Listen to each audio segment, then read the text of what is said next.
nosso estudo. Hoje nós vamos abordar a primeira e a segunda carta de Paulo aos Tessalonicenses. E eu peço a você que abra sua Bíblia em Atos dos Apóstolos, capítulo 17.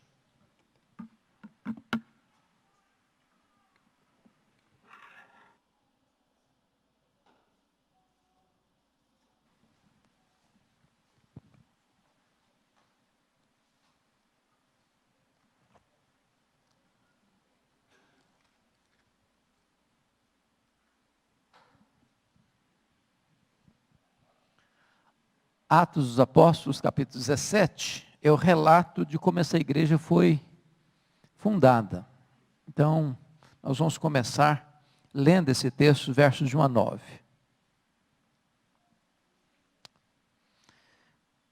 Tendo passado por Anfípolis e Apolônia, chegaram a Tessalônica, onde havia uma sinagoga de judeus. Paulo, segundo o seu costume, foi procurá-los e por 3 sábados arrazoou com eles acerca das Escrituras, expondo e demonstrando ter sido necessário que o Cristo padecesse e ressurgisse dentre os mortos, e este dizia ele ao Cristo, Jesus que eu vos anuncio. Alguns deles foram persuadidos e unidos a Paulo e Silas, bem como numerosa multidão de gregos piedosos e muitas distintas mulheres. Os judeus, porém, movidos de inveja, trazendo consigo alguns homens maus dentre a malandragem, ajuntando a turba, alvoroçaram a cidade, e assaltando a casa de Jason, procuravam trazê-los para o meio do povo. Porém, não os encontrando, arrastaram Jason e alguns irmãos perante as autoridades, clamando: estes que têm transtornado o mundo chegaram também aqui, os quais Jason hospedou. Todos estes procedem contra os decretos de César, afirmando ser Jesus outro rei. Tanto a multidão como as autoridades ficaram agitadas ao ouvirem estas palavras. Contudo, soltaram Jason e os mais, após terem recebido deles a fiança estipulada. Irmãos, está claro aqui que Paulo funda esta igreja na sua segunda viagem missionária. Ele tinha passado por Filipos, que era uma colônia romana, onde foi preso, onde foi açoitado, e onde dá início a uma igreja, com a conversão de Lídia, a sua casa, e a conversão do carcereiro de Filipos, a sua casa.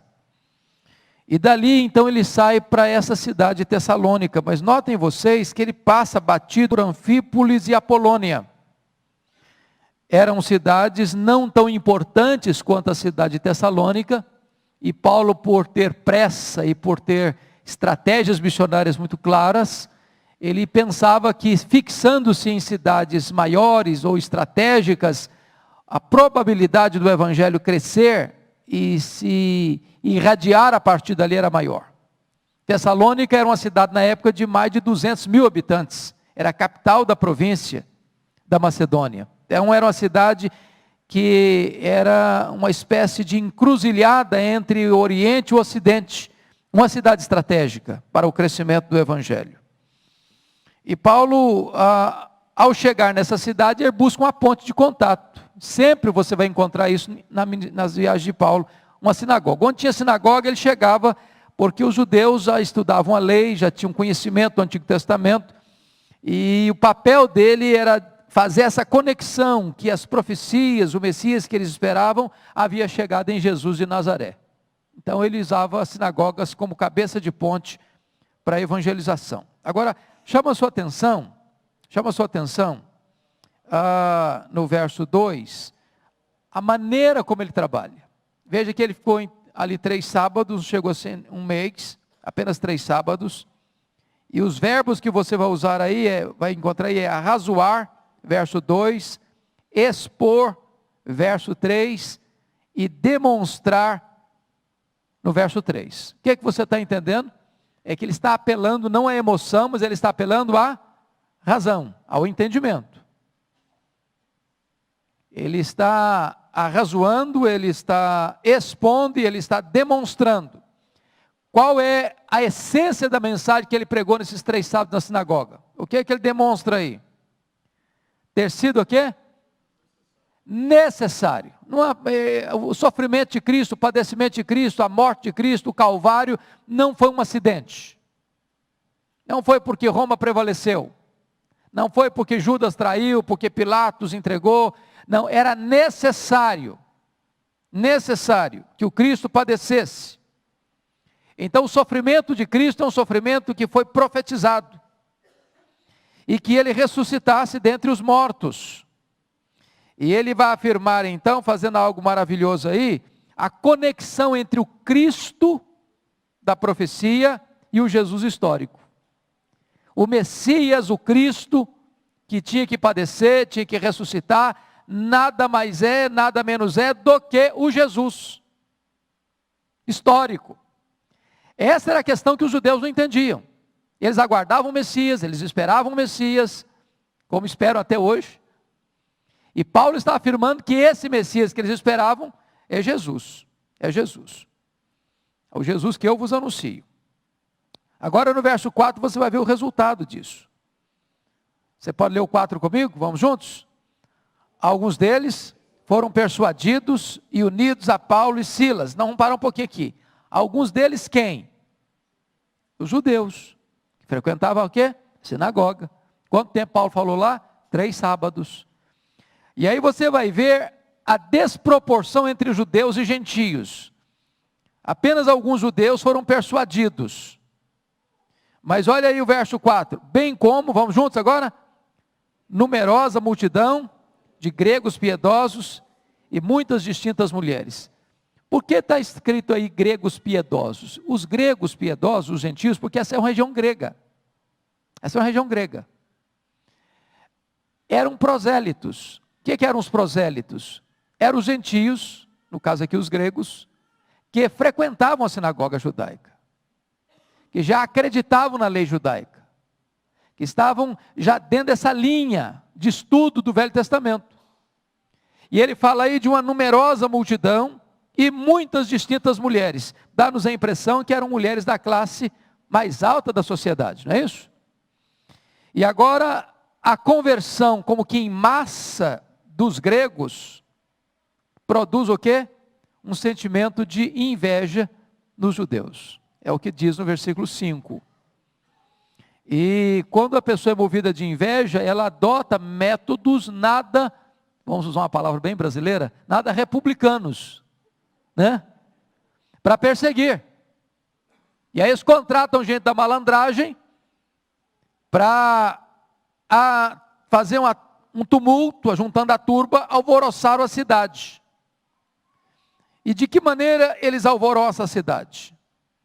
Notam vocês a acusação no verso de número 6. Esses que têm transtornado o mundo chegaram também aqui. Ou seja, quando Paulo chegou em Tessalônica, qual a conclusão que você chega? Que a notícia acerca dele chegou na frente.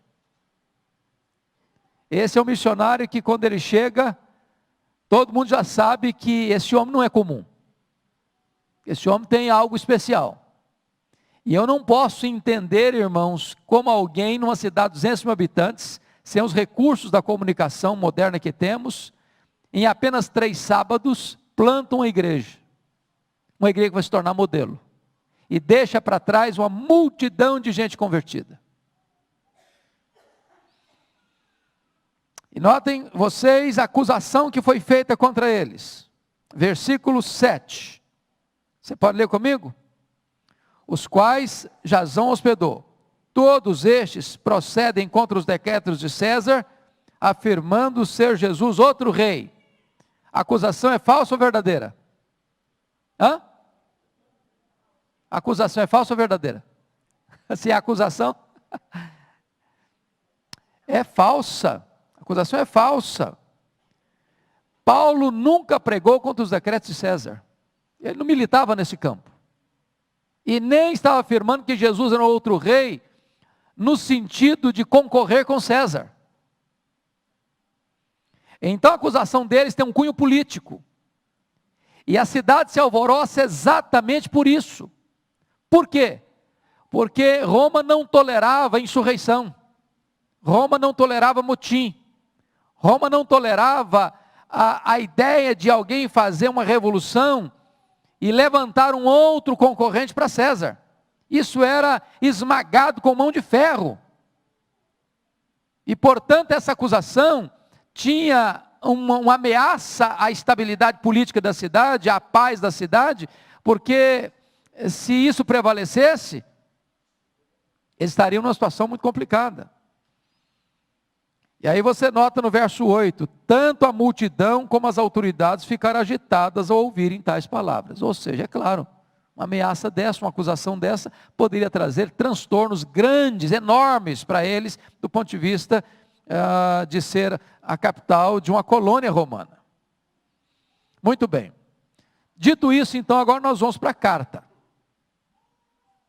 Esse é o pano de fundo da criação daquela igreja de Tessalônica. Então Paulo sai dali de Tessalônica, ele é enxotado da cidade, ele foge dali para Bereia.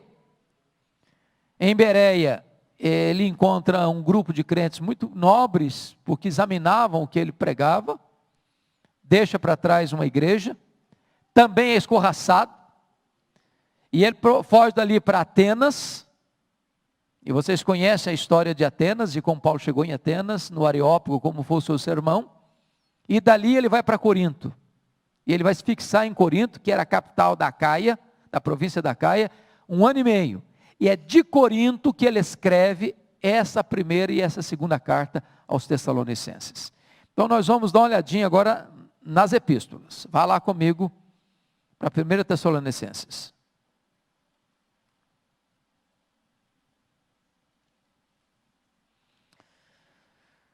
1 Tessalonicenses. O apóstolo Paulo, ao passar apenas 3 sábados na igreja, na cidade de Tessalônica, e deixar para trás uma igreja estabelecida, algumas coisas começaram a acontecer lá, que preocuparam Paulo, e isso leva Paulo a escrever essa epístola. A primeira coisa que é importante de destacar é que alguns crentes, em virtude da pregação da segunda vinda, estavam com algumas dúvidas, porque eles acreditaram numa espécie de iminência muito grande da segunda vinda, e algumas pessoas deixaram de trabalhar. E aí começaram a viver da caridade alheia, e Paulo precisa escrever essas 2 cartas para dizer o seguinte: é bom, nós podemos esperar a vinda de Cristo sim, mas podemos trabalhar também. Então você não espera a vinda de Cristo, vestindo vestes brancas, indo para o alto do monte, vivendo uma vida mística. Você espera a vinda de Cristo na urdidura da luta. Então ele escreve essa carta, essas 2 epístolas são as epístolas mais escatológicas de Paulo. Ele trata aqui da segunda vinda de Cristo, como nenhuma outra epístola ele trata. A partir do capítulo 4, cada capítulo faz uma referência, mas no capítulo 4 ele descreve com mais detalhes como é que Jesus Cristo vai voltar. No capítulo 5, ele prossegue esse assunto, e também na segunda carta, no capítulo 2, ele trata dos sinais da segunda vinda. Um outro problema que estava acontecendo nessa igreja, e você vai notar no capítulo 2, é que muita gente questionava a autoridade apostólica de Paulo. E ele precisa escrever o capítulo 2 para mostrar quem ele é. Ele age como uma mãe, ele age como um mordomo, ele age como um pai, e ele não é um impostor, ele é um apóstolo. E eu queria que então você olhasse agora, vamos pegar a partir do capítulo 1, como é que Paulo começa essa epístola. A primeira coisa que ele vai descrever é a sua gratidão a Deus por essa igreja, pelas 3 marcas de maturidade de uma igreja no Novo Testamento. Vocês lembram quais são as 3 virtudes que Paulo destaca nas suas cartas como evidências de maturidade cristã? Quem se lembra? Fé, esperança e amor.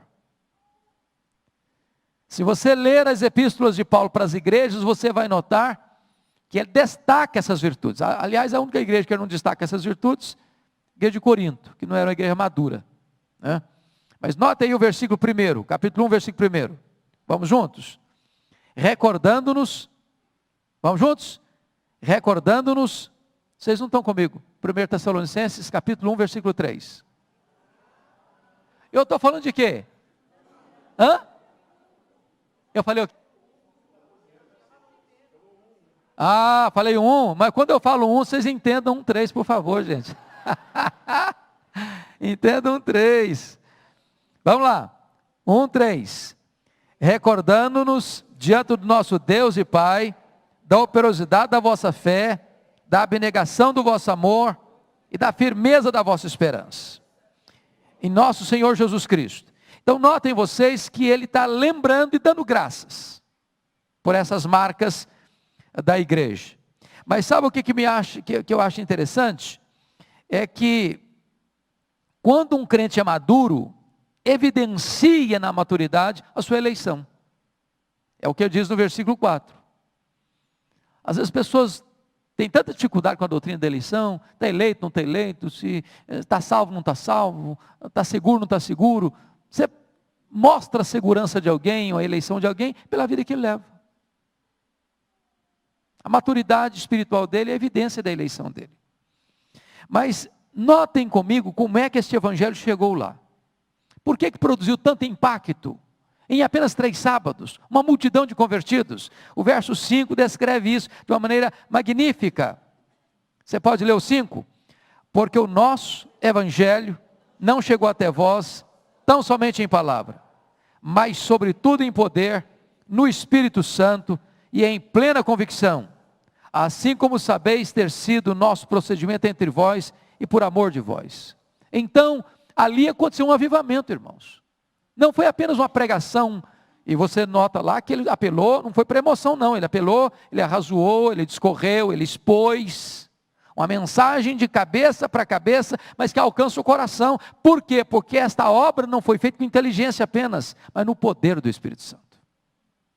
Essa é a maior necessidade que você e eu temos hoje ainda, para pregar a palavra de Deus. Porque não basta eloquência humana, não basta conhecimento humano, não basta boa metodologia humana, é preciso o poder do Espírito Santo para que o Evangelho produza impacto e resultados. E esta igreja, notem vocês, ela acaba se tornando uma igreja modelo, porque no verso 6, Paulo diz que eles se tornaram imitadores do Senhor Jesus, tendo recebido a palavra, no meio de muita tribulação, com a alegria do Espírito Santo. Se você notar, a passagem de Paulo por Tessalônica gera tribulação, e ele escreve essas 2 cartas dizendo que a igreja está crescendo, está se desenvolvendo no meio de tribulação. Tribulação, perseguição e alegria cristã são coisas que caminham juntas. Aliás, parece-nos que sempre que a igreja é perseguida, pressionada, o crescimento é maior. Sempre que a igreja está em paz, tranquila, não tem perseguição, não tem luta, não tem tribulação, o mundo não parece que está fazendo até amizade com a igreja dá uma parada. A igreja dá uma estabilizada de crescimento, ela entra num platô de comodismo. Isso nos deve acender um alerta. Se a igreja não está incomodando o mundo, de repente já está precisando rever seu testemunho, sua vida. Por que nós não estamos incomodando o mundo? Lembra da famosa frase do Francisco Leonardo, que foi professor do Arival? Não é se a igreja for mais perseguida, ela vai ser mais fiel. Se ela for mais fiel, é que ela vai ser mais perseguida. Agora vejam vocês, que essa igreja imita Cristo, e no verso 7, ela vai ser modelo, vos tornastes modelo para todos os crentes na Macedônia e na Caia. Então, a igreja da capital da Macedônia se transforma modelo para toda a província e para outra província, a província da Caia. Ela imita e ela é modelo. E o verso 8 chega a dizer, preste atenção, porque de vós repercutiu a palavra do Senhor, não só na Macedônia e Acaia, mas também por toda parte se divulgou a vossa fé para com Deus. E aí você nota o seguinte, pelo fato de geograficamente a igreja estar situada numa encruzilhada do mundo, naquela época não tinha o poder de comunicação que temos hoje, mas caravanas andavam, iam e vinham. E mesmo uma cidade de 200 mil habitantes, a fama da igreja, o testemunho da igreja, o impacto da igreja, transborda para outras fronteiras e para outras províncias do império. Pois bem, queridos irmãos, e Paulo no verso 9 vai dizer que tipo de testemunho, que tipo de impacto, que tipo de conversão eles tiveram. Você pode ler o 9 comigo? Pois eles mesmos, no tocante a nós, proclamam que repercussão teve o nosso ingresso no vosso meio, e como deixando os ídolos, vos convertestes a Deus, para servirdes o Deus vivo e verdadeiro. Olha que coisa maravilhosa, as pessoas iam deixando as suas idolatrias, e você sabe que a Grécia é cheia de ídolos, cheia de deuses, há um panteão com muitos deuses. Até hoje você vai à Grécia, você fica chocado com a quantidade de souvenir de deuses. A crença era essa, e as pessoas iam deixando os seus ídolos e se convertendo ao Deus poderoso. Pois bem, no capítulo 2, o apóstolo Paulo vai fazer uma defesa do seu apostolado, tá? Vai contar a sua história de como ele foi perseguido em Filipos, e vai responder aos que estão questionando o seu procedimento, no versículo 3, pois a nossa exortação não procede de engano, nem de impureza, nem se baseia em dolo. Aí ele está respondendo aos seus acusadores, pelo contrário, fomos aprovados por Deus a ponto de nos confiar a Ele o Evangelho.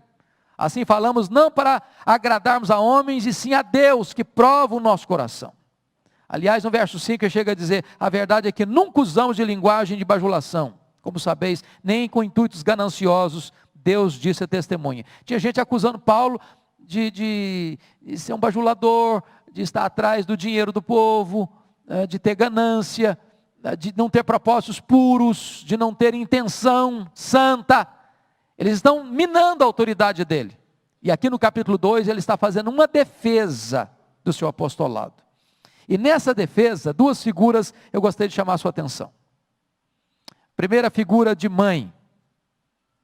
Olha o verso 7 comigo. Você pode ler o 7? Embora pudéssemos, como enviados de Cristo, exigir de vós a nossa manutenção, todavia nos tornamos carinhosos entre vós, qual ama que acaricia os próprios filhos. As pessoas questionavam a motivação dele, o propósito dele, a pureza de alma dele, dizendo que ele estava atrás do dinheiro. Ele diz, olha, eu até que tinha direito, e tenho direito de exigir de vocês o meu salário, o meu pagamento, o meu sustento.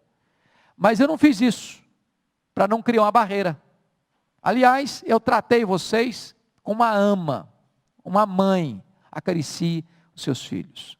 Essa palavra acariciar aqui, só aparece mais uma vez no Novo Testamento, que é lá em Efésios 5, 29, falando do marido que cuida da esposa. Ninguém jamais odiou a sua própria carne, antes alimenta e dela cuida. Essa palavra aí é a palavra acariciar. Paulo trata os crentes como uma mãe cuida de uma criança, uma ama cuida da sua criança. Ou seja, com zelo maternal, com ternura e com doçura. É assim que ele se portava. Mas agora, você vai perceber, no versículo 11, que ele vai mudar a figura. Agora ele vai dizer que ele não é só mãe, não, ele é pai também. Olha o verso 11, vamos juntos? E sabeis ainda de que maneira, como pai a seus filhos, a cada um de vós, exortamos, consolamos e admoestamos, para viverdes de modo digno de Deus, que vos chama para o seu reino e glória. Então notem vocês, que ele tem a doçura de uma mãe e a autoridade de um pai, a firmeza de um pai. E ele vai usar expressões interessantes aí. Exortamos, consolamos e admoestamos. Essa palavra admoestar é o confronto noutético, é o confronto com a palavra. Ou seja, Paulo não era aquele tipo de líder religioso que passava a mão sobre a cabeça, ou fazia vistas grossas ao pecado, ou não confrontava para não melindrar. Ele era mãe que carrega no colo, é pai que exorta, que consola e que admoesta. Para quê? Para que as pessoas vivam de modo digno de Deus, que vos chamou para o seu reino e glória. Então, ele está fazendo a defesa das suas motivações, está deixando claro o estilo de trabalho que ele adota, no sentido de não só pregar o evangelho que recebeu de Deus, mas de trabalhar com as ovelhas de Deus. Muito bem, a partir do versículo 13, Paulo vai descrever aí como é que os tessalonicenses estão enfrentando lutas. E é curioso isso, irmãos, porque Paulo enfrentou luta enquanto estava lá, e agora eles estão enfrentando também do mesmo jeito. Olha o versículo 14 comigo, vamos juntos? Tanto é assim, irmãos, que vos tornastes imitadores das igrejas de Deus existentes na Judeia em Cristo Jesus. Porque também padecestes da parte dos vossos patrícios as mesmas coisas que eles, por sua vez, sofreram dos judeus. Notem que essa igreja está influenciando a província da Macedônia, que ela é a capital. Esta igreja está influenciando e é modelo para a província da Acaia, cuja capital é Corinto. E agora Paulo está informando que esta igreja também é exemplo e modelo lá para a igreja da Judéia, de Jerusalém.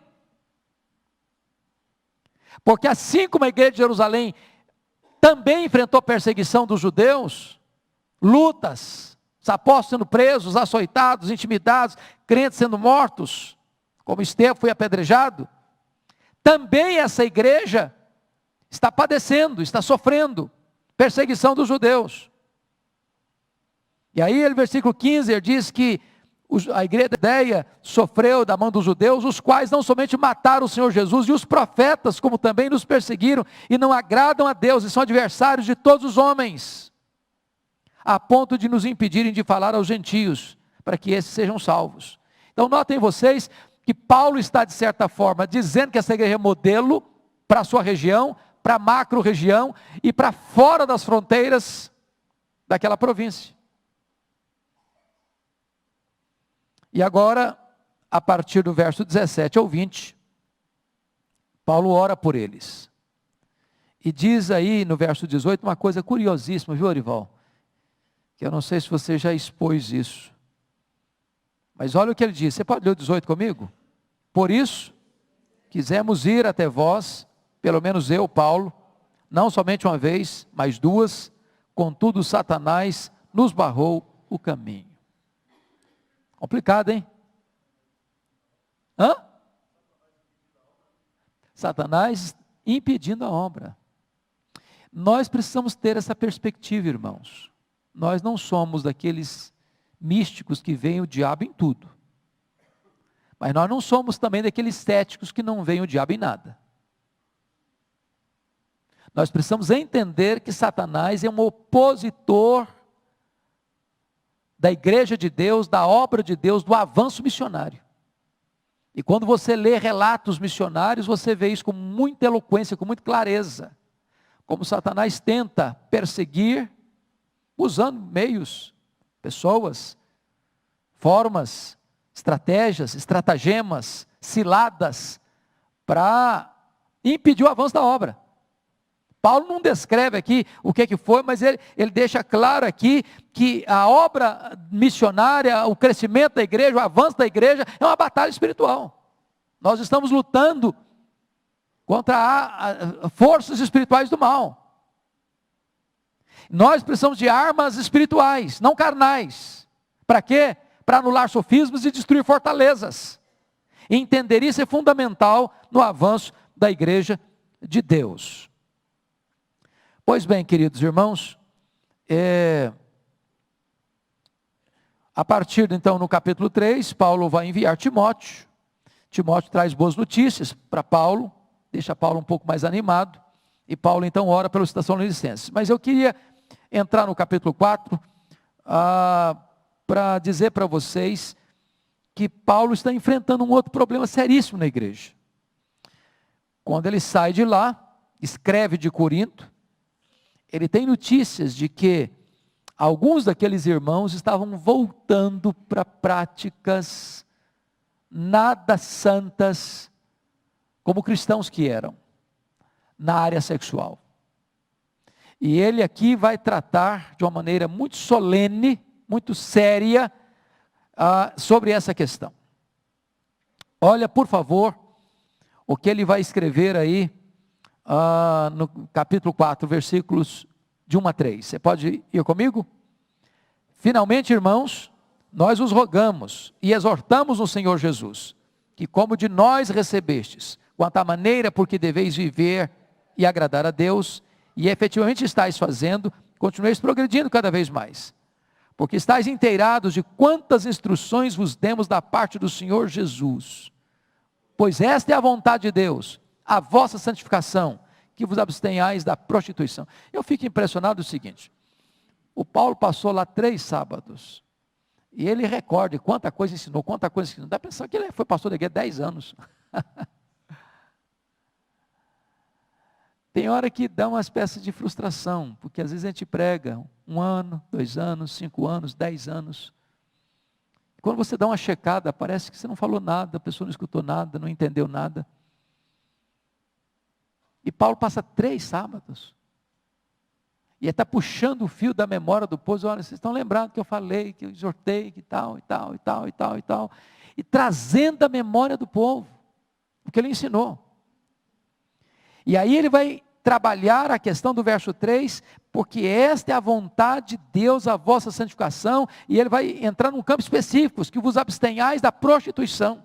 A palavra aqui é porneia, e porneia é uma palavra que trata de qualquer tipo de impureza sexual, desde a pornografia, desde a homossexualidade, desde a fornicação, desde o adultério, desde a bestialidade, qualquer forma que foge do natural de Deus para a sexualidade, é colocada aqui dentro dessa palavra porneia. E no verso 4 ele diz que cada um de vós saiba possuir o próprio corpo em santificação e honra. E aí Paulo, nós poderíamos, é bem verdade que não tinha essa prática, como nós temos no Ocidente, da questão do namoro. Possuir o próprio corpo em santificação e honra. E ele diz, não com desejo de lascívia, como os gentios que não conhecem a Deus. Ou seja, não controlar o corpo, não dominar os ímpetos, os desejos carnais do corpo, entregar o corpo como instrumento de impureza, ele diz, não é compatível com uma pessoa convertida, isso é compatível com os gentios que não conhecem a Deus. E no verso 6 ele diz que esta matéria ninguém ofenda, nem defraude a seu irmão. E eu vou fazer uma pergunta para vocês, nessa matéria da sexualidade, do corpo. O que é defraudar? Ninguém ofenda nem defraude o seu irmão. O que é defraudar alguém nessa área sexual? Alguém pode me dar uma definição?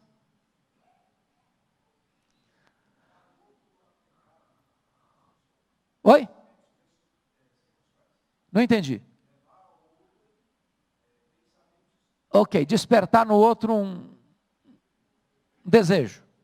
A melhor definição que eu já encontrei para defraudar é despertar no outro um desejo que você não pode suprir licitamente. Não é que você não possa suprir. Você não possa suprir licitamente. Então, quando um rapaz ou uma moça começa a namorar e avançar o sinal, eles estão despertando um no outro um desejo que naquele momento eles não podem suprir. Porque o sexo antes do casamento é fornicação. E olha o que acontece para aqueles que estão entrando por esse caminho no versículo de número 6. E que nesta matéria ninguém ofenda nem defraude seu irmão, porque o Senhor contra todas essas coisas, como antes vos avisamos e testificamos claramente, é o quê? O vingador. Então o que Paulo está dizendo que a sexualidade antes do casamento, no sentido de dar vazão, ou de despertar no outro, e de ir avançar o sinal, e de ir além do que é devido, traz sobre este casal o juízo de Deus, a ira de Deus, a condenação divina. Quando chega no verso 7, ele reafirma isso, porque Deus não nos chamou para impureza e sim em santificação. E aí ele vai dizer algo interessantíssimo, porque a ideia hoje é a seguinte: não, pastor, mas os tempos mudaram. Vocês sabiam que 25% da população brasileira, dos pais, permitem que filho e filha, no namoro, vão para a cama, na casa dos pais, com a anuência, com a permissão dos pais?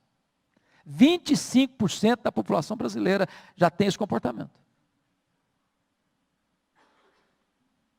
Aí as pessoas, não, mas os tempos mudaram. Eu conheço gente crente, liderança de igreja, estou falando aqui, graças a Deus, Orival. Graças a Deus. Que o pai chega para a filha e diz: minha filha, você não deixa de levar uma camisinha na bolsa, porque você não pode correr riscos.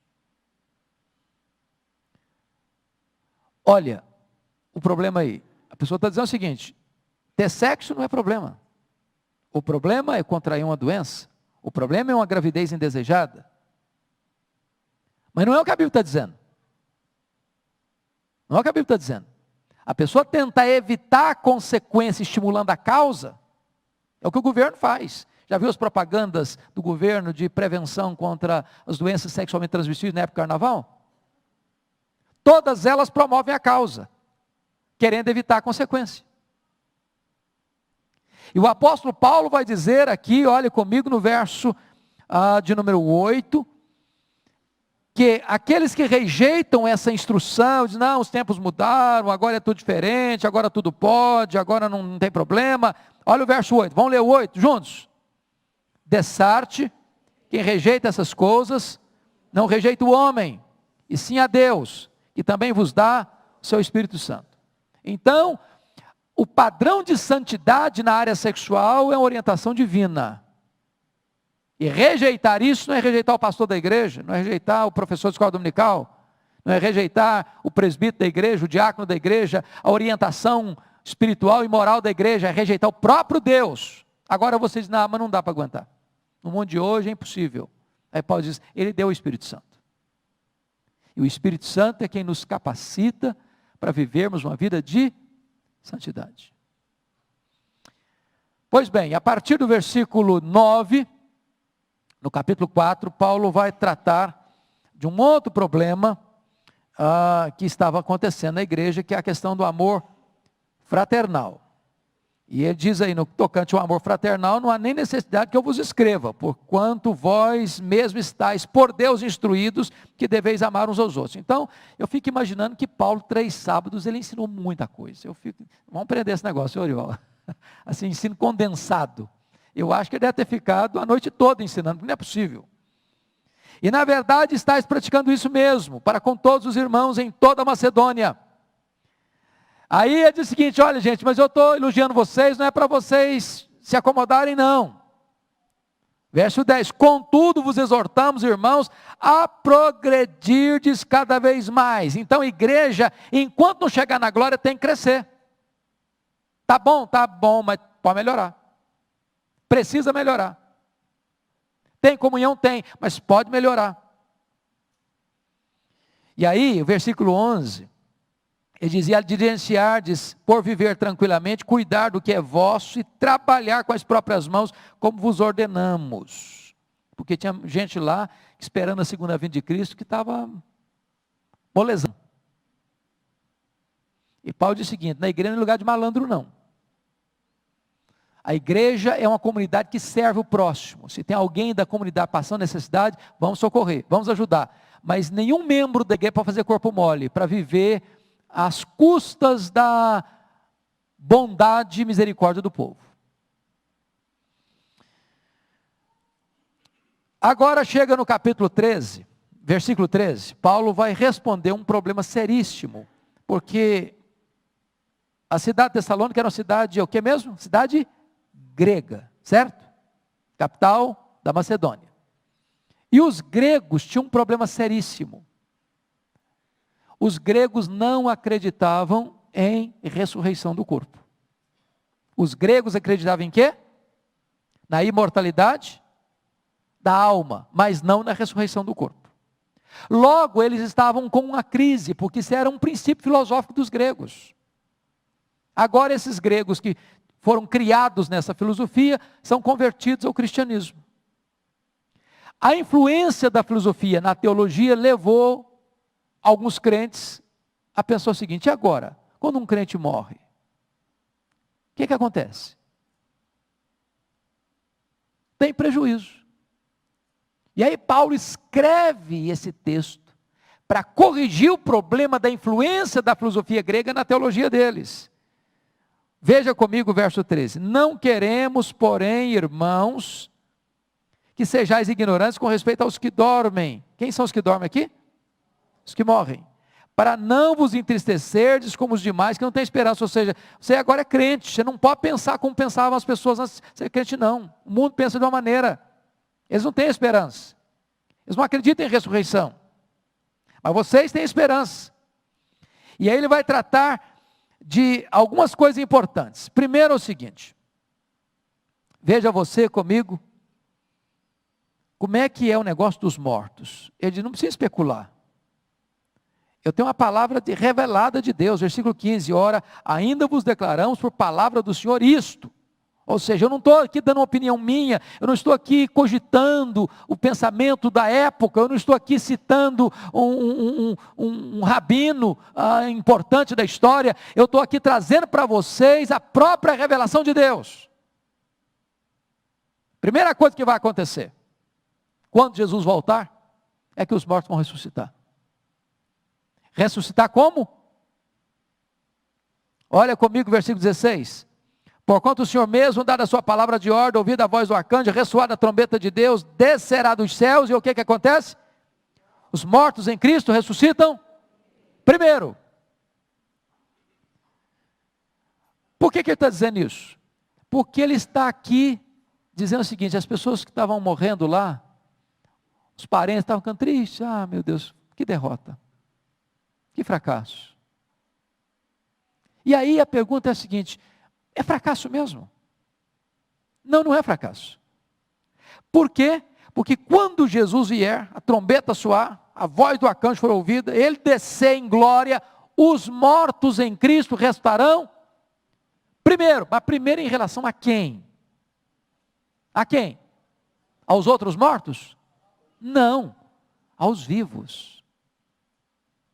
Então preste atenção no que vai acontecer. Quando um crente morre, o que acontece com ele? Diz a Bíblia que a alma ou o espírito sai do corpo. Que esse corpo foi feito do pó, volta ao pó. A alma vive sem o corpo não vive sem a alma. Portanto, nós não somos um corpo que tem uma alma, nós somos uma alma que tem um corpo. Esta alma ou espírito, eu não sei, você é dicotomista também, pastor? Graças a Deus, né? Nós entendemos que alma e espírito são sinônimos. Esta alma ou espírito, diz Hebreus, é imediatamente aperfeiçoada e entra na glória. Não é isso que a Bíblia diz? Morrer é deixar o corpo e habitar com o Senhor. Morrer é partir para estar com Cristo, que é incomparavelmente melhor. Então a alma vai para o céu. A alma não fica dormindo. A alma não fica inconsciente. A alma não vai para um purgatório. A alma não fica vagando, esperando reencarnação. A alma vai estar com Cristo. Essa alma já começa a reinar com Cristo. Apocalipse capítulo 20. Começa a reinar com Cristo. Só que esta ideia não é plena de glorificação ainda. Por que não? Porque esse estado entre a morte e a ressurreição, nós chamamos de estado o quê? Intermediário. Quem está no céu é apenas a alma. O corpo está na sepultura. Certo? O corpo foi feito pó, volta ao pó. Esta alma está lá, em glória, não está dormindo, não está inconsciente. Ela está lá na glória, reinando com Cristo. Quando Jesus voltar, ele volta com os seus santos, ou seja, as almas glorificadas que já estão lá, voltam com ele. Voltam com ele. Entre nuvens.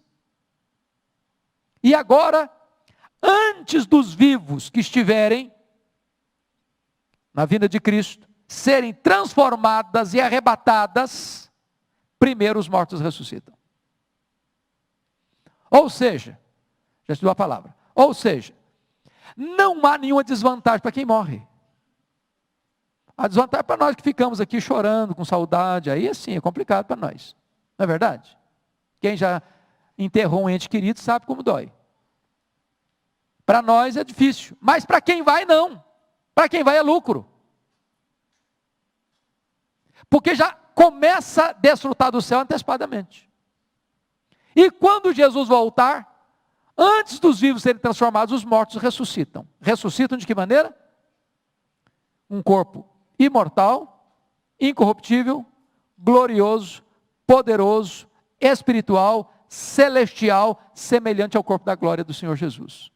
Então agora esse corpo glorificado se une a essa alma que vem com Cristo também glorificada, e então, aí sim, está de forma plena na glorificação. Pois não, meu irmão?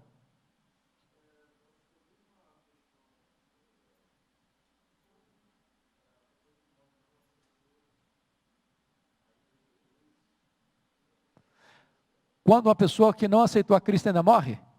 Essa é a sua pergunta, não? Exato. Ah, muito boa pergunta. Muito boa pergunta. É o inverso disso. Quando uma pessoa que não foi convertida ainda morre, a alma dela imediatamente entra no inferno. É o que está escrito em Lucas 16. Lembra lá do rico? Do Lázaro? Morreu rico e foi o quê?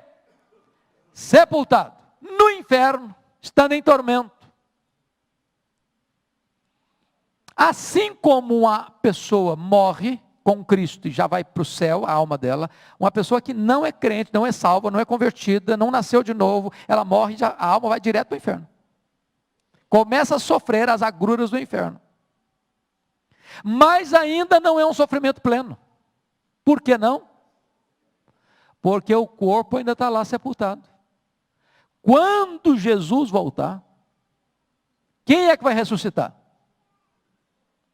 Dá uma olhadinha lá em João capítulo de número 5, verso 28 e 29.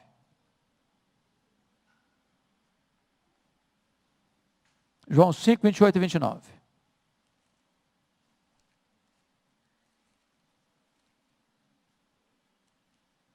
que é que está escrito aí? Porque vem a hora que todos que se acham nos túmulos ouvirão a sua voz e sairão. Os que tiverem feito bem para a ressurreição da vida, e os que tiverem praticado o mal para a ressurreição do juízo. Então notem vocês que não vai existir esse negócio de duas ressurreições, não. Vai ter uma ressurreição só. Quando que ela vai acontecer? Na segunda vinda de Cristo. Já te dou a palavra. Então notem vocês que aquela alma que está lá no tormento vai receber esse corpo que vai ressuscitar, um corpo também indestrutível, que não poderá ser destruído, e essa pessoa então entrará no juízo final, para receber graus de condenação, assim como os salvos entrarão no juízo para receber, ou não, os galardões. Vai ser desse jeito. E isso, irmãos, a consciência disso deveria nos levar a um empenho muito maior na obra da evangelização. Pois não, filha?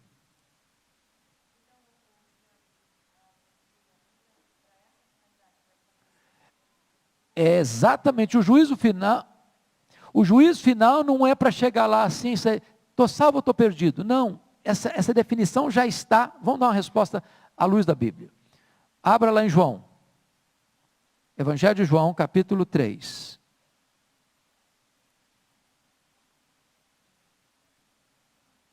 Versículo 18. João 3, 18. Vamos juntos?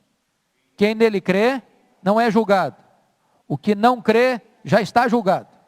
porquanto não crê no nome do unigênito Filho de Deus. Versículo 36. Por isso, quem crê no Filho tem a vida eterna. O que todavia se mantém rebelde contra o Filho não verá a vida, mas sobre ele permanece a ira de Deus.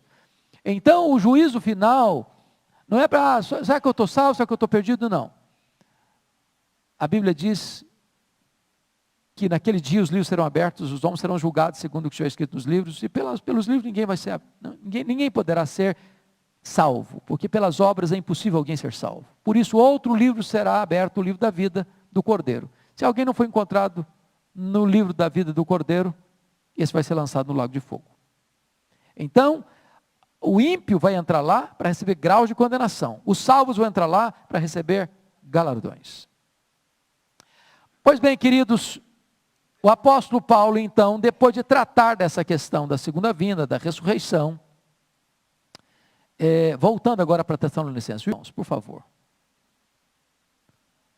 Ei, pois não, pode voltar, filho. Se não der para terminar hoje, termina semana que vem. Pode falar. Boa pergunta. O que nós entendemos é que a Bíblia usa vários termos para descrever a mesma coisa. Céu, casa do Pai, paraíso, seio de Abraão, Nova Jerusalém. São termos correlatos que descrevem a mesma realidade. A mesma realidade. Notem vocês agora, no capítulo 5 de 1 Tessalonicenses, que o apóstolo Paulo, depois de tratar dessa matéria e trazer uma palavra de consolo para aqueles crentes, ele vai mostrar como é que a vinda de Cristo vai acontecer. Como é que ela vai acontecer? E ele diz, e eu queria que você percebesse isso, por gentileza, que ela será certa e repentina. Irmãos, relativamente aos tempos e às épocas, não há necessidade que eu vos escreva, pois vós mesmos estáis inteirados com precisão. Dá a impressão que esses crentes têm 50 anos de vida cristã. De que o dia do Senhor vem como o quê? Como ladrão de noite. O que significa isso? Que será o quê? Uma vinda inesperada. Inesperada. Não vai ser um dia óbvio, não vai ser. As pessoas vão levantar, se for de dia, para trabalhar, para levar para a escola, vai enfrentar o trânsito, vai acontecer o mesmo dia, vai ser um dia comum. Comum. Ele vem como ladrão, não manda telegrama, não manda aviso prévio, vai ser um dia comum. E ele alerta aí, preste atenção no verso 3, quando andarem dizendo paz e segurança, eis que lhes sobrevirá repentina destruição, como vem as dores do parto, a que está para dar à luz, e de um modo escaparão. Então aí tem outra ideia. Ela é repentina e ela é mais o quê? Inescapável. Quando a mulher está grávida, o que acontece com ela? Tem que dar à luz, não tem jeito. Mas tem mesmo. Não tem outra alternativa. É inescapável. Não tem como fugir da segunda vinda, não tem como esconder-se da segunda vinda, não tem como entrar numa caverna, não tem como ir para qualquer lugar do universo e se esconder desse fato. É inescapável. E ele alerta, cuidado com aqueles que se acomodam numa qualidade boa de vida, porque se você perceber no sermão profético de Jesus, ele diz que a segunda vinda vai ser como nos dias de Noé, que as pessoas compravam, vendiam, casavam e davam em casamento. E eu pergunto a você, tem algum problema nisso? Tem pecado nisso? Comprar, vender, casar? Pecado nenhum. Qual o problema então?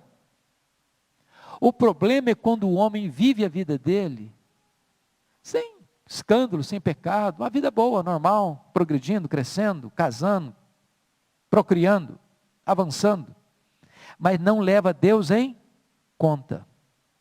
A gente chama isso da secularização da sociedade. Está muito bom. Qual o padrão que as pessoas esperam hoje para os filhos?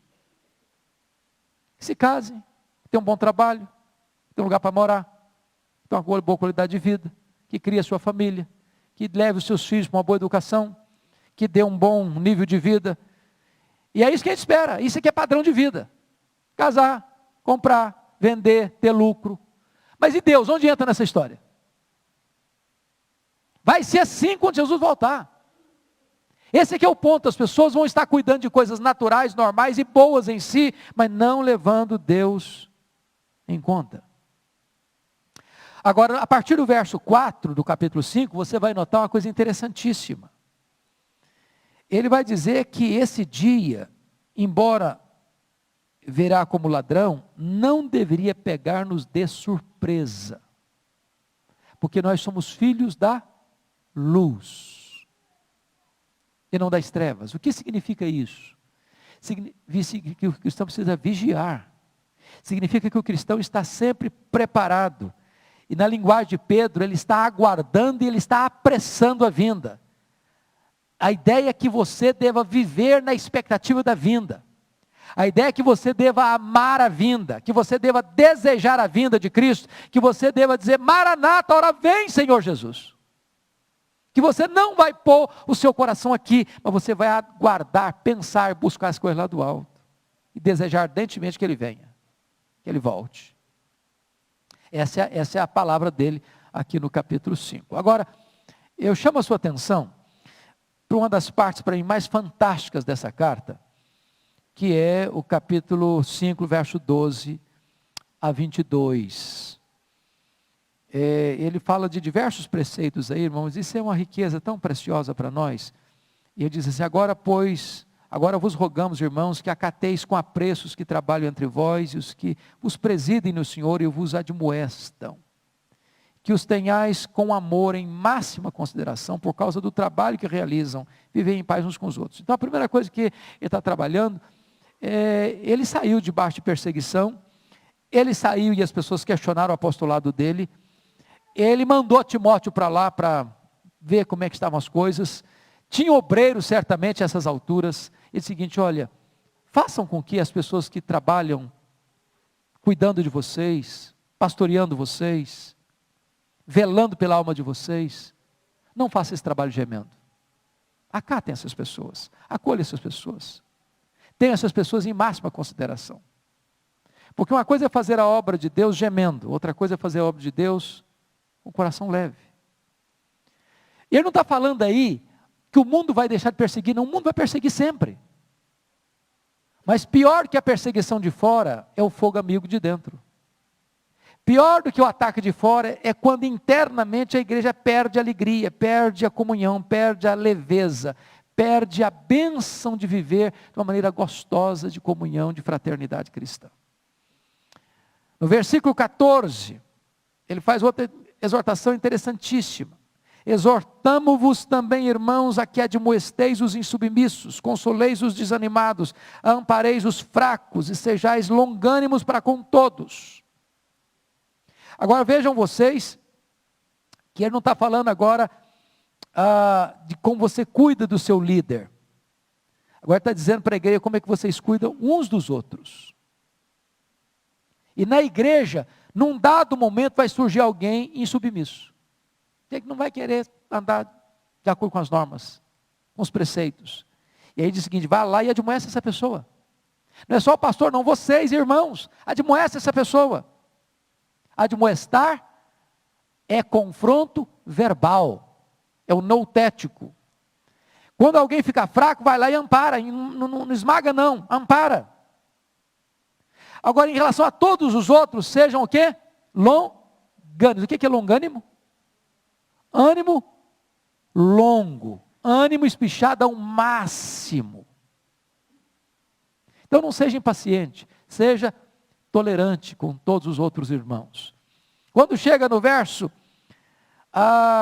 15, ele mostra a necessidade aí de a igreja não ser um lugar de revide, de vingança. Evitar que alguém retribua a outra em mal por mal. Pelo contrário, seguir sempre o bem entre vós e para com todos. Que coisa fantástica, irmãos. Na igreja não é lugar de pé de guerra. Na igreja não é lugar de briga. Na igreja não é lugar de ninguém perseguir ninguém, atacar ninguém. A igreja é lugar de acolhida, é comunidade terapêutica e não geradora de tensões. E aí ele tem uma série de exortaçõezinhas pequenas, breves, que são maravilhosas. E ele diz assim: regozijai-vos sempre, orai sem cessar, em tudo dai graça, não apagueis o espírito, não desprezeis a profecia, julgai as coisas, retende o que é bom, abstende-vos de toda forma do mal. E ele dá uma ensaboada geral para terminar as suas exortações nessa epístola. Bom, eu só queria então, para fechar, já que nós estamos correndo com o programa, deixa eu só trabalhar um pouquinho da segunda carta, no capítulo 2. Porque no capítulo 1 ele vai dar graças de novo, porque a igreja está progredindo naquilo que ela está progredindo e etc.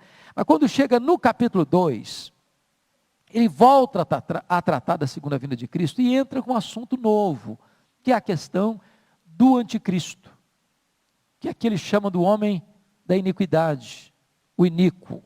Aliás, só João chama esse personagem de anticristo. Só João. Mas ele está falando do anticristo, de um personagem que vai ser levantado ainda. Porque o grande problema que estava acontecendo agora, e eu chamo a sua atenção para isso, é que algumas pessoas estavam pensando que a segunda vinda de Cristo já tinha acontecido. Olha aí o capítulo 2. Irmãos, no que diz respeito à vinda de nosso Senhor Jesus Cristo e à nossa reunião com Ele, nós vos exortamos a que não vos demovais da vossa mente com facilidade, nem vos perturbeis, quer por espírito, quer por palavra, quer por epístola, como se procedesse de nós, supondo tenha chegado o dia do Senhor. Os falsos mestres estavam dizendo isso para eles. Não, o dia já veio, já voltou. Para que vocês estão esperando? No verso 3 ele deixa isso claro: ninguém de nenhum modo vos engane, porque isso não acontecerá sem que primeiro venha a apostasia e seja revelado o homem da iniquidade, o filho da perdição. Duas coisas aqui. O que seria essa apostasia? Porque a apostasia aí está grafada com um artigo definido: a apostasia. Jesus já tinha alertado no sermão profético que o primeiro sinal da segunda vinda, vede que ninguém vos engane. O erro e engano religioso, falsos mestres, falsos profetas, falsos ensinos. Mas o que precederia a segunda vinda deles seria a apostasia, uma espécie de debandada geral. Quando você olha para a igreja no mundo hoje, não é isso que você está vendo? Olha a Europa,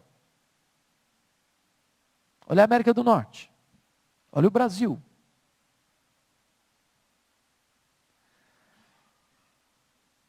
O que você está notando é isso. E isso prepara o terreno para o homem da iniquidade, porque esse homem da iniquidade aí, o termo é o homem sem lei, é o homem sem lei. E ele fala que esse homem não se manifestou porque existe algo e alguém que o detém. Note você o que o detém, versículo 6, e agora sabeis o que o detém, para que ele seja revelado somente em ocasião própria. O que o detém, agora versículo de número 7, com efeito o mistério da iniquidade já opera e aguarda somente que seja afastado aquele que agora o detém. Então existe alguém que o detém, existe algo que o detém. Ora, se o anticristo vai ser uma espécie de líder ditador mundial, o que o detém? E o entendimento da maioria dos comentaristas conservadores, reformados, é que o que o detém é a lei. Por que um ditador hoje não se levanta no Brasil? Porque existe um processo legal nosso, uma Constituição, precisa ser cumprida. Quem o detém? É exatamente um governo constituído. Seja ele parlamentarista, seja ele democrático, seja ele presidencialista, existe alguém, existe uma Constituição. Quando ele chegar, esse homem vai ser a lei. Ele vai se assentar no trono, vai arrogar para si como se fosse o próprio Deus.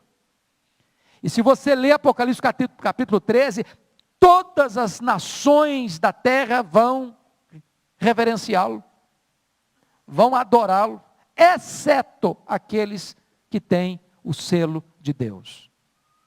E aí você vai perceber então uma coisa muito importante: a apostasia dominando e por outro lado o remanescente firme. É uma espécie de reavivamento seguindo paralelamente com a grande apostasia. E eu creio, irmãos, e nós cremos nisso piamente. Em tempos de apostasia, nós não podemos deixar de orar por um grande reavivamento, para que o remanescente de Deus esteja solidamente firmado na graça. Temos que crer nisso. Temos que crer nisso. E eu quero concluir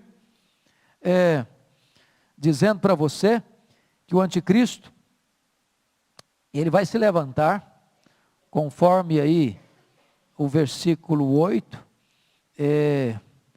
esse iníquo vai ser destruído, não com armas humanas, mas diz aí que Jesus, quando vier, matará com o sopro da sua boca e o destruirá pela manifestação da sua vinda. Então ele vai ser destruído, na segunda vinda.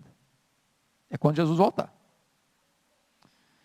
E ele vai lá no verso 9, que o aparecimento dele é segundo a eficácia de Satanás, com todo o poder e sinais e prodígios da mentira. Então note que esse camarada vai fazer milagres, prodígios. Só que a fonte desse milagre não é Deus, a fonte desse milagre é Satanás. E você sabe que a nossa geração é ávida por milagres. E ela prepara, portanto, o terreno para receber. E ele diz no verso 10, e esses prodígios da mentira são com todo engano da injustiça os que perecem, porque não acolheram o amor da verdade para serem salvos. Ô meus irmãos, é hora de nós pararmos um pouquinho para pensar. De que lado nós estamos? A quem nós prestamos lealdade e obediência? Porque pode ter certeza de uma coisa, quando o anticristo for levantado, irmãos, quem não nascer de novo vai se curvar. Porque a ameaça vai ser grande, a perseguição vai ser grande. Só aqueles que têm o selo de Deus é que não vão se curvar. Membro de igreja, filho de crente, tradicionalismo religioso, nada disso vai suportar essa pressão e essa perseguição. Somente os que nasceram de novo vão enfrentar isso vitoriosamente. Eu vou ficar por aqui. Se alguém tiver alguma pergunta, você e depois você.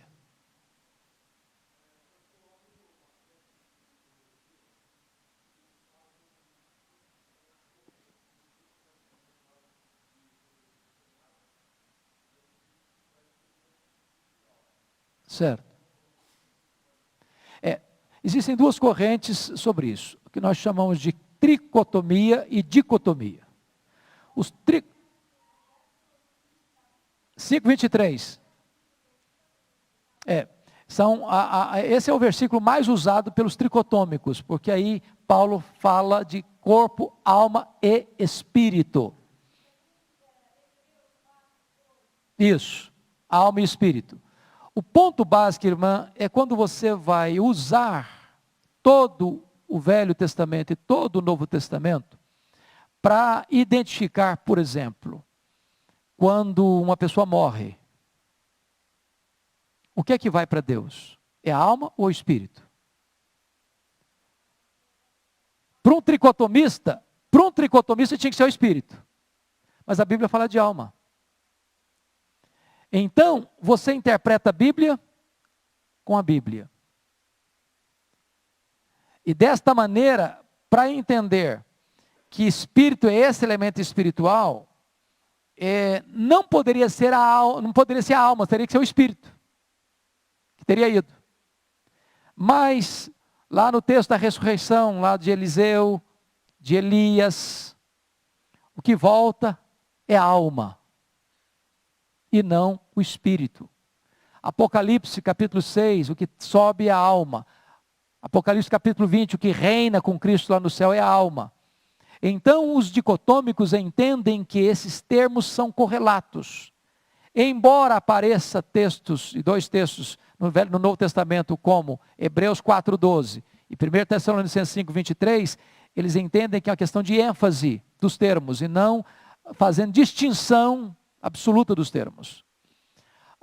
O nosso entendimento, e aí talvez um dia, se desejar, poderia fazer um estudo sobre esse assunto, exaustivo, para trabalhar exaustivamente o que é dicotomia, o que é tricotomia, mas a maioria dos teólogos, sobretudo reformados, são de linha dicotômica. Para nós, o entendimento é que espírito e alma são termos correlatos, correspondentes.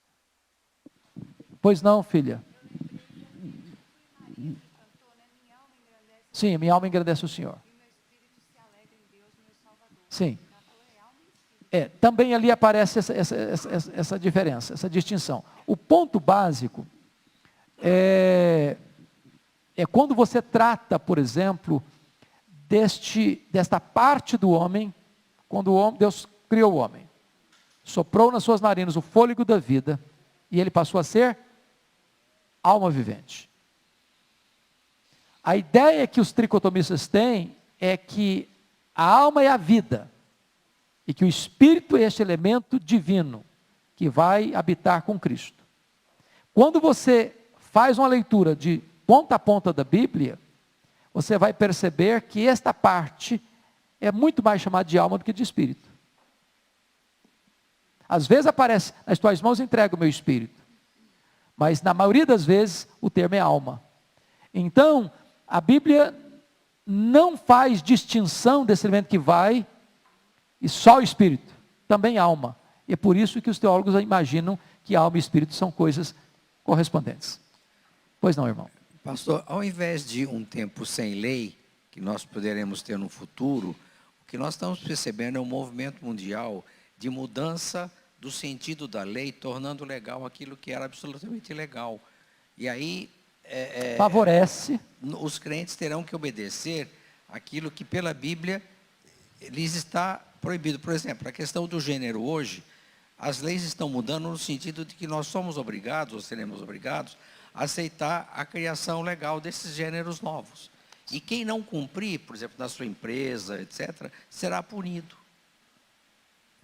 Exato. A questão básica é o seguinte, é verdade, nesse ponto, vamos dizer, para nós obedecermos princípios, não vale a Constituição ou os decretos governamentais. Por quê?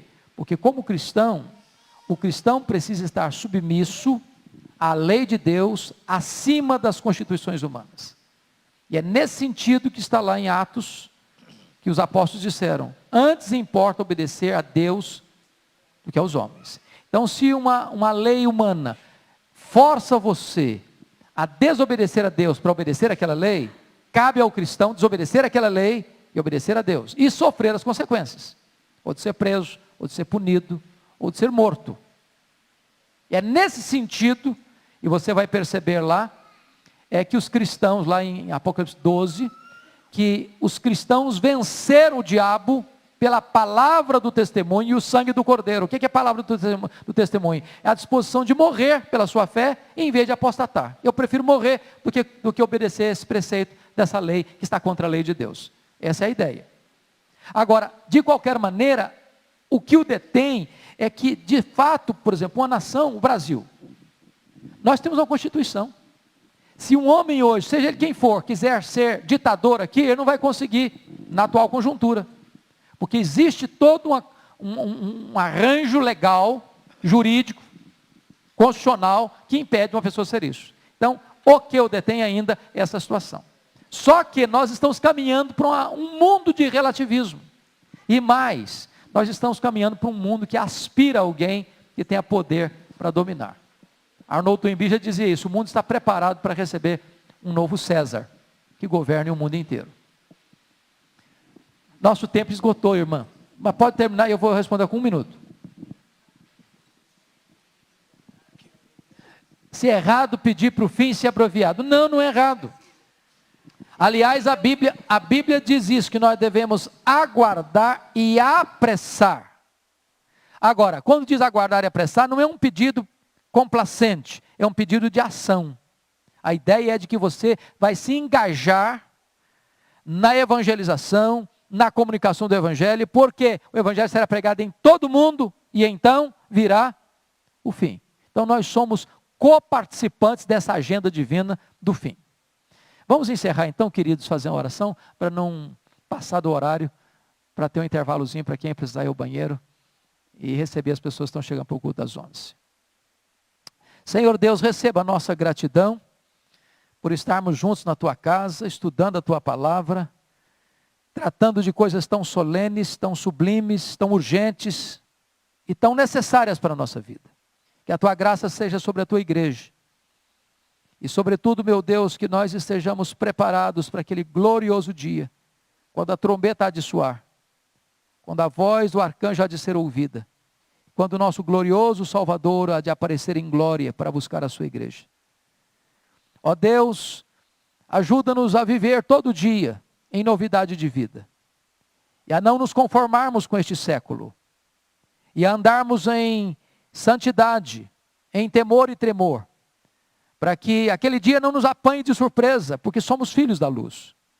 Guarda o nosso coração do mal, livra-nos das ciladas de Satanás, e livra-nos, meu Deus, da sedução do mundo, e livra-nos, meu Deus, das paixões da carne, e livra-nos, meu Deus, do poder do pecado, e dá-nos uma vida de obediência, de integridade e de submissão à tua palavra.